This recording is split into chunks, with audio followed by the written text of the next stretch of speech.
This is him. If you do not solve my riddle, this channel will be deleted. Who has brown hair, green eyes, but always wears sunglasses, and has spent a decade or so talking about the Powerpuff Girls? That's the best him impression I can do. This is Him Diddle Riddle, another episode that was requested. Similar to the last recommendation, Paranoia, this episode sees the girls facing their toughest challenge yet. Him has kidnapped the professor, and unless the girls can solve a wide variety of challenges within the allotted time, the professor will be no more. Similar to another episode that was recommended to me, Paranoia, we once again have him as the antagonist. If it wasn't apparent already, him is a very popular villain. It's very obvious why. Unlike the other Powerpuff Girls villains, him is a legitimate threat, constantly getting into the girls' heads, preying on their fears, doubts, and insecurities, and has this sense of composure and control that a lot of the other villains don't. The Amoeba Boys will come close, but they always do it by accident. The Green Mean Gang always has to be smooth and sneaky.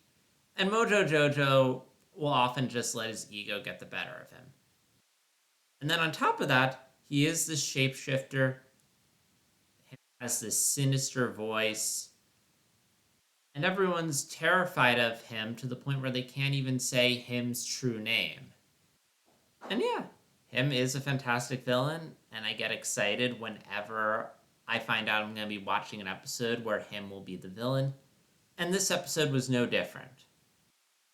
Huge sucker for puzzle episodes. Because not only do they see the characters be tested, but we see the audience be tested as well, as we try and solve all the riddles and puzzles alongside them. To this episode's credit, a lot of the puzzles and challenges in this episode are very creative and inventive. One of the standouts is the race to the phone, where the girls have to get across town and answer a phone before it stops ringing. You'd think that would be very easy. They can just fly from one end to the other at like the speed of light. But for whatever reason, they choose to use public transportation to get there, with Blossom hitchhiking, Buttercup taking the subway, and Bubbles riding a bus and then going equestrian. And as ridiculous and nonsensical as that is, the show has created a world and setting where you buy it. You buy the Powerpuff Girls could get somewhere faster on transportation than on their own powers.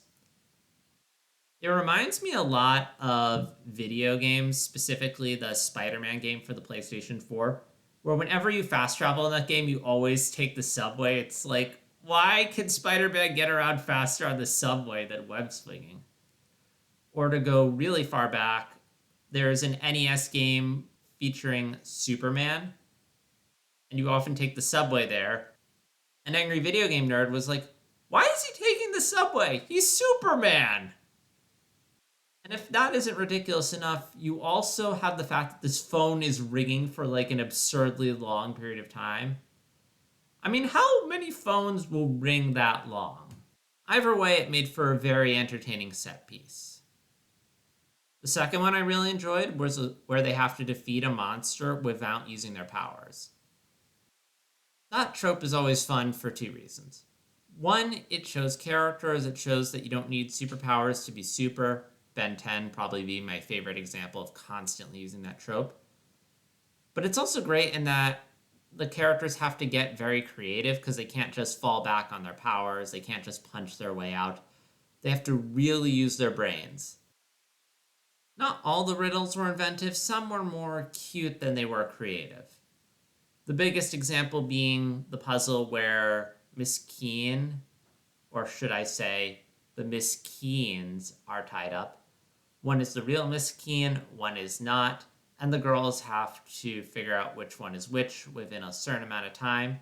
but they can only ask one question to the Keens. As an adult, I knew the answer to this riddle because it had been featured in tons of stuff I watched. However, for a lot of kids, this is going to be their introduction to this riddle.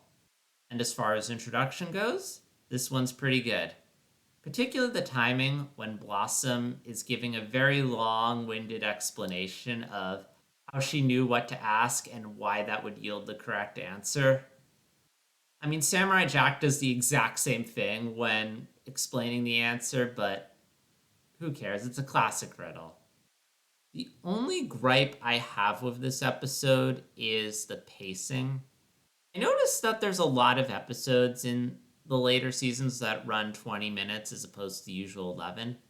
And it'll be interesting to see how all those fare. Because on one end, I think Power Nawaya is alongside episodes like Rowdy Rough Boys. I'm like, yeah, this worked perfectly as a 20-minute episode. Whereas this one, I don't know if it needed to be the full 20. I feel like you could have accomplished it in 11 minutes. Because this thing is like non-stop action. It's not like Rowdy Rough Boys where you have a few minutes of building up to the challenge, of him creating this elaborate labyrinth. Like, the girls beat him, and then him's like, ooh, I'll get those girls good next time, and then we cut to the next time. This episode just throws you into it immediately. Like, episode starts, boom, we gotta find the professor and solve these riddles. As much as I love being thrown into it right away, it does mean that the episode doesn't have a lot of texture.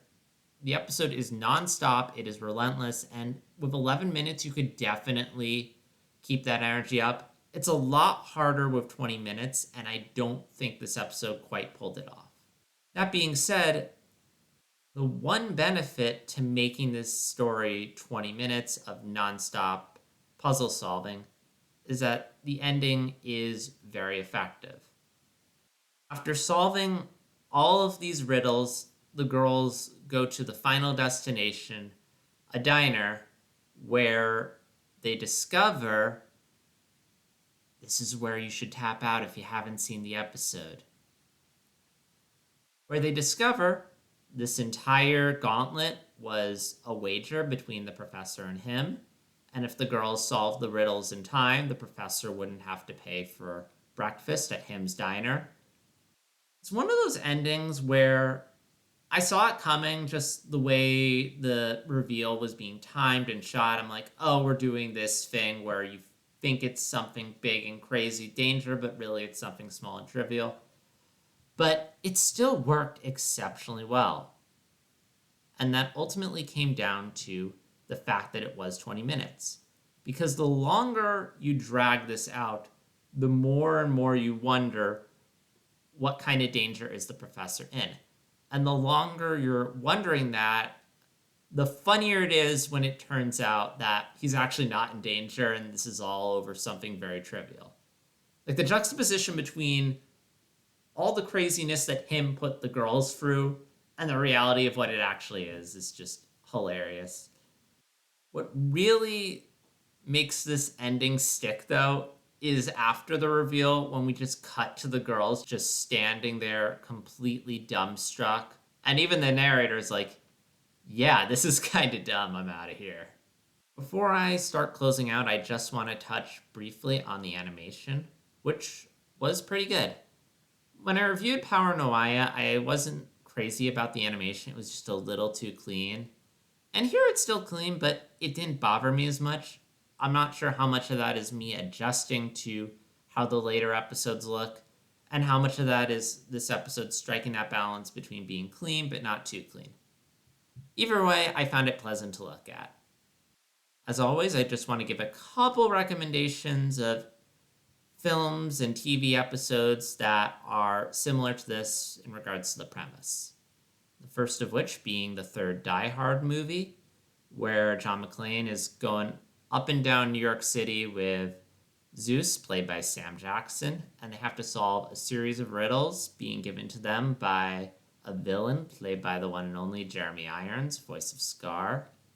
On the TV side of things, there's an episode of Dexter's Lab called Nuclear Confusion, where Dexter has to solve a series of riddles given by his sister Dee Dee. And if he doesn't solve them, there will be a huge nuclear explosion that'll destroy the world. Dee Dee took a nuclear core, not realizing what it was.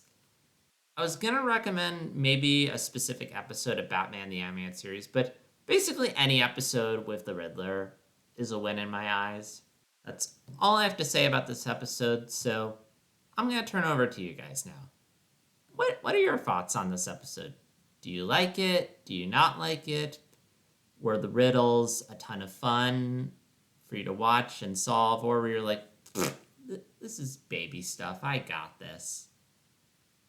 And lastly, what do you guys think of the ending? Were you surprised? Were you rolling on the floor? Or did you see it coming a mile away? I'm very curious to hear your thoughts on this episode.